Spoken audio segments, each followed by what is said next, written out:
सुंब जळेल तर सुंबाचा पीळ जळणार नाही अशी एक हिला पूर्वज म्हणजे म्हण आहे. कारण हे जे पीळ आहे ही जरी जळलं तर जसं आत्ता आहे जसं दिसतंय तुम्हाला तसं जळल्यानंतर पण त्याचा पीळ आहे असा राहतो.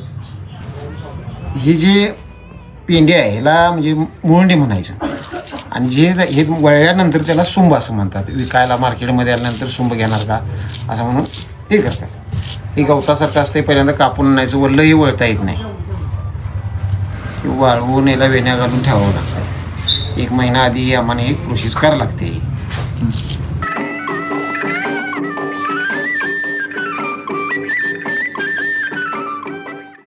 प्रत्येक गावामध्ये ही प्रथा आहे. बांधतात एखादा स्वतः त्यांची ती इंडिव्हिज्युअल मार्केटमधून एखादी घेऊन काय आणून करतात. हे आम्ही स्वतः 1 महिना आधी वळतोय. मान आहे बाकी त्यांच्यात नाही असं नाही. बांधतात हे करतात खरं गावचा मानाचा मानाचा म्हणून एक पुढच्या दाराला आम्ही बांधतोय. अशी 5वी पिढी आम्ही हे करतोय. 4 पिढ्या आमच्या पूर्ण झाल्या. मापटं चिपटं नांगरे का असेल सायकल खांब तुळी बडुदा त्याला सगळ्याला द्यायचे. माझं नाव विनोद दिनकर साठे राहणार बहिरेश्वर तालुका करवीर जिल्हा कोल्हापूर.